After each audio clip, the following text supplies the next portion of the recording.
नमस्कार. कशा आहात सगळे? नेहमीप्रमाणे आजच्या या नवीन ब्लॉगमध्ये तुम्हा सगळ्यांचं खूप खूप स्वागत. तर आज आहे भोगी आणि तुम्ही माझ्या डायनिंग टेबलवर बघत असाल की एवढा राडा आहे. तर एवढं सगळं सामान मला गावाकडून मिळालेलं आहे. माझे आहो गावी गेले होते आणि माझ्या आईने संक्रांतीचं जे काही सामान आहे किंवा भोगीला ज्या काही भाज्या लागणार आहेत, जे काही सामान लागणार आहे ते सगळं त्यांच्याबरोबर दिलं होतं. अगदी व्यवस्थित निवडून भाज्या दिलेल्या आहेत आणि मला तिळगुळचे लाडू बनवायचा विचार होता माझा आज, पण आईने ते पण बनवून दिलेले आहेत. खरं तर मी आदल्या दिवशीच फरशी वगैरे पुसून ठेवते, पण काल मला काही कारणामुळे जमलं नव्हतं. तर आज विचार केला की आधी फरशी पुसून घ्यावी आणि मग फ्रेश झाल्यानंतर देवपूजा वगैरे करून मगच स्वयंपाकाला लागावं.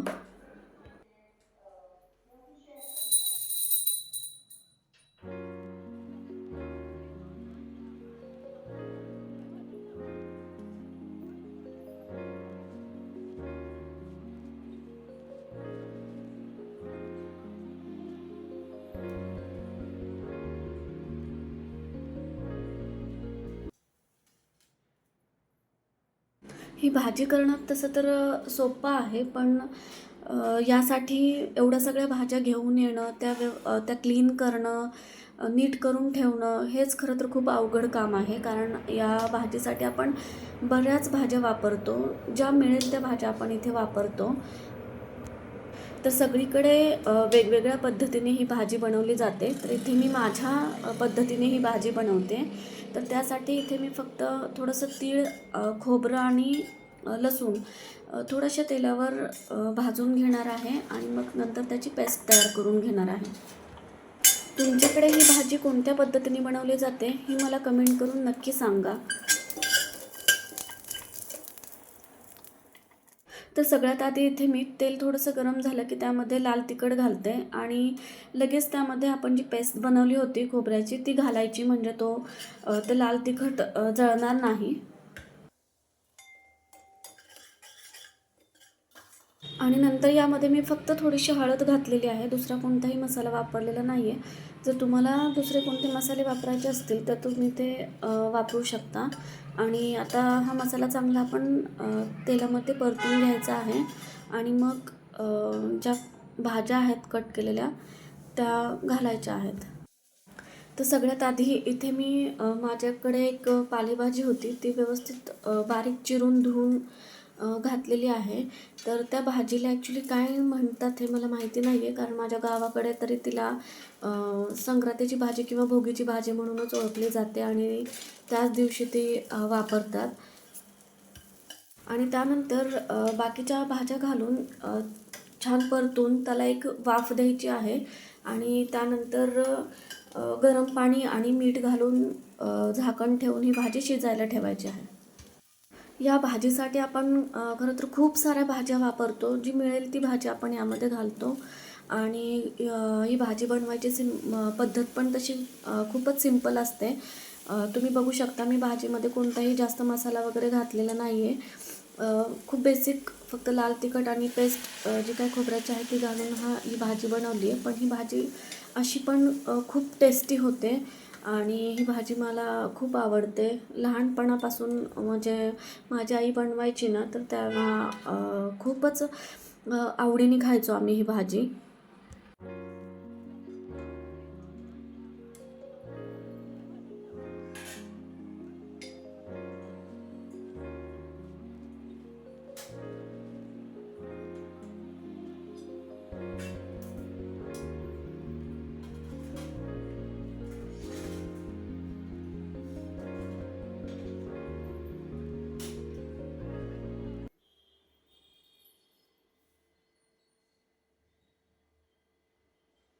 भाजी शिजण्यासाठी तसा थोडा टाईमच लागतो. So me side by side भाकरी पण करून घेतल्या बाजरीच्या.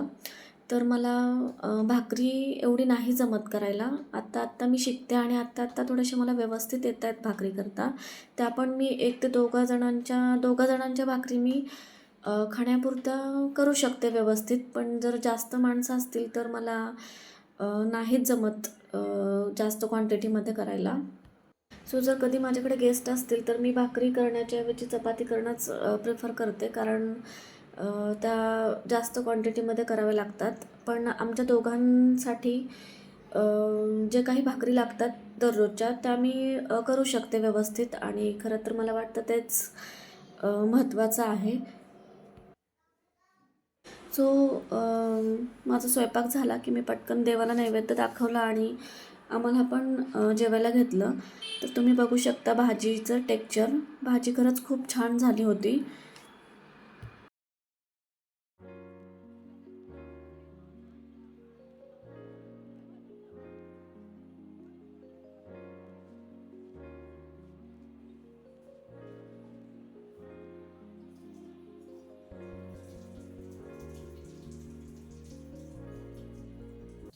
रात्री माझं सगळं काम झाल्यानंतर, म्हणजे जेवण झाल्यानंतर, किचन क्लिनिंग वगैरे झाल्यानंतर मी जे खण घेऊन आले ते मी स्वच्छ धुवून इथे वाळत ठेवले, म्हणजे सकाळी पटकन ते डायरेक्ट पूजेला घेता येतील.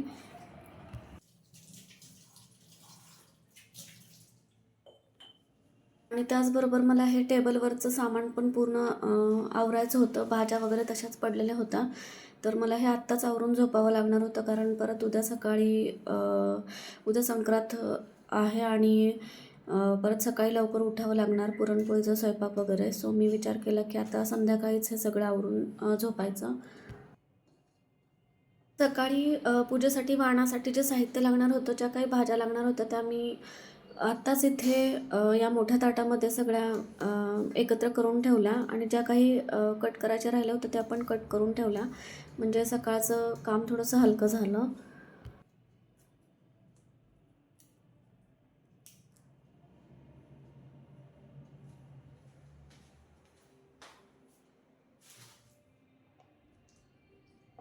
तर मग मटार पण खूप सारी मला सोलायची होती. तर मग मी ती पण आत्ताच सोलून ठेवली, कारण परत उद्या एकदा राहिली की परत ती तशीच राहून जाईल, आणि टेबलवर पण खूप सगळा पसारा दिसत होता. सो मटार पण सोलून ठेवली आणि कोथिंबीर पण पटकन हातासरशी कट करून ठेवली.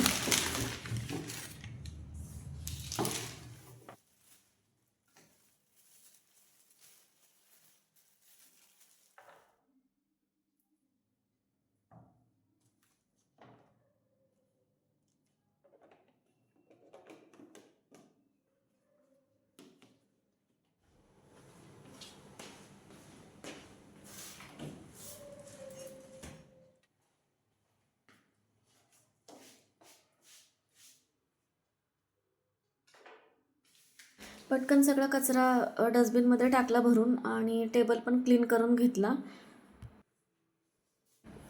तसं तर मला थोडंसं लेट झालं हे सगळं आवरून ठेवायला.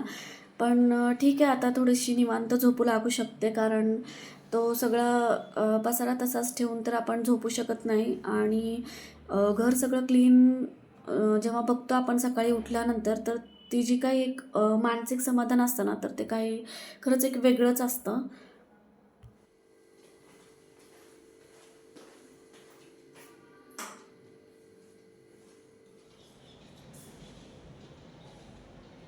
सो इट्स नेक्स्ट डे, आणि आज संक्रांत आहे, आणि तुम्हा सगळ्यांना संक्रांतीच्या खूप खूप शुभेच्छा. तिळगुळ घ्या आणि गोड गोड बोला. सो आधी माझं आवरल्यानंतर सगळ्यात आधी मी रांगोळी काढून घेतली एक छोटीशी, कारण एकदा किचनमध्ये लागलं की नंतर खूप टाईम होऊन जातो आणि रांगोळी काढायला खूप उशीर होतो.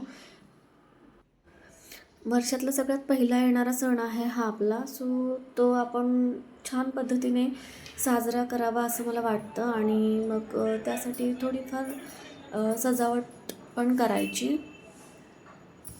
रांगोळी काढून झाली की मी आधी पटकन देवपूजा पण करून घेतली, आणि खण पण पुजून घेतले. तर मगाशी मी रांगोळी काढताना तुम्ही बॅक साईडला माझ्या बघितलं असेल, त्यांच्या दरवाजासमोर पण एक छोटीशी रांगोळी होती. तर ती बेंगॉली फॅमिली आहे, आणि इथे राहून पण ते त्यांचे सण वगैरे खूप छान सेलिब्रेट करतात. असं कधीही मी तिचं दार विदाऊट रांगोळीचं बघितलेलं नाही आहे. माझं पुरण बनवून आणि पीठ मळून झालं होतं. पुरण बनवायला एकतर थोडासा टाईम लागतो, आणि कॅमेरा वेगवेगळ्या अँगलनी सेट करत बसावं लागतं, आणि त्यामध्ये थोडासा टाईम जातो. मग सो मी ते शूट नाही केलं. पटकन ज्या कामाला उशीर लागणार आहे ते मी करून घेतलं आणि आत्ता मी भाजीची तयारी करत आहे. भाजीसाठी मी इथे थोडंसं खोबरं, कांदा, अद्रक आणि लसूण हे चांगलं थोडंसं तेलावरती परतून घेतलं आणि मग त्यामध्ये थोडीशी कोथिंबीर घालून त्याची मी एक पेस्ट बनवून घेणार आहे. आणि त्याचबरोबर मी इथे भजीचं पीठ पण मळून घेतलं. तर त्यामध्ये फक्त मी थोडासा कांदा, एक हिरवी मिरची आणि बेसन, थोडासा ओवा आणि मीठ घालून हे पीठ मळून घेतलं. आधी मला पुरणपोळीचा स्वयंपाक करायचं म्हटलं की खूप टेन्शन यायचं, कारण एकतर मी एवढी सुगरण नाही आहे किंवा मला पटपट कामं उरकत नाहीत. पण आता बऱ्यापैकी जमतं आहे सगळं. आणि मेन म्हणजे माझ्या मुलाला आणि माझ्या मिस्टरांना पुरणपोळी खूप आवडते. सो मी सण नसला तरी आता एरवी नेहमी बनवत असते आणि ते दोघं मेन म्हणजे खूपच आवडीने खातात, त्यामुळं बनवायला आणखीनच छान वाटतं. तर भजीचं पीठ मी मळून ठेवलं होतं. त्यामध्ये आता फक्त थोडंसं सोडा घालून परत एकदा ते पीठ मळून घेतलं आणि भजी तळून घेतले. तर इथे मी त्याच कढईमध्ये थोडंसं तेल घेऊन तळण तळणार आहे, कारण एकतर खूप तेल घेतलं ना तर नंतर ते परत यूज करायची इच्छा नाही होत. आणि मेन म्हणजे मला खूप कमी तळायचं होतं आणि मग त्यासाठी एवढं मोठं तेल घेत बसण्यापेक्षा खूप थोडंसं तेल घेऊन मी माझं पूर्ण तळण काढलं.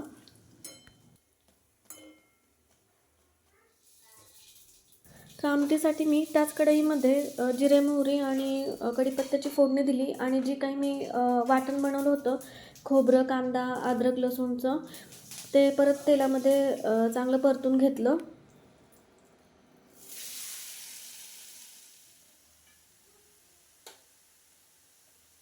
मसाला चांगला परतल्यानंतर त्यामध्ये काळं तिखट आणि मीठ घातलं आणि जो काही पुरण करताना आपण सार किंवा जे डाळीचं पाणी काढलेलं होतं ते यामध्ये घालून एक उकळी येऊ दिली.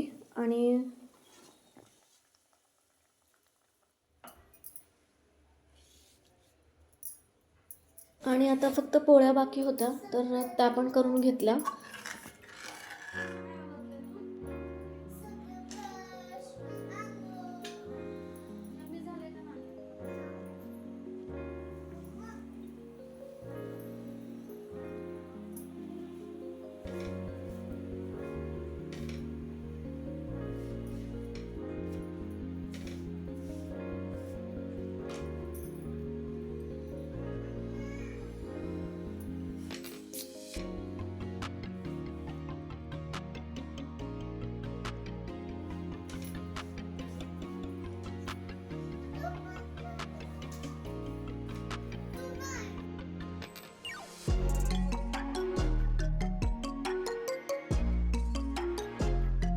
सो इथे माझा स्वयंपाक सगळा रेडी होता. तर मी पटकन एक प्लेट लावली आणि देवाला नैवेद्य दाखवला. आणि हे दोघं तर खूपच वाट बघत बसले होते. जसं मी सांगितलं की त्यांना पुरणपोळी खूप आवडते, तर त्या दोघांना पण पटकन जेवायला दिलं.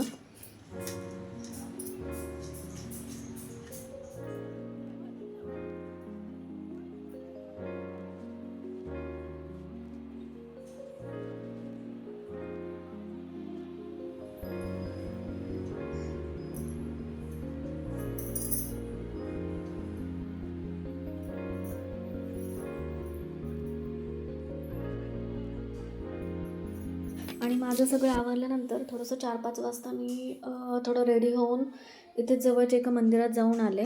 आणि त्यानंतर ॲज युज्युअल जे आपलं असतं ते नेहमीचं थोडंसं रेडी झालं की फोटोशूट करायचं, तेच केलं.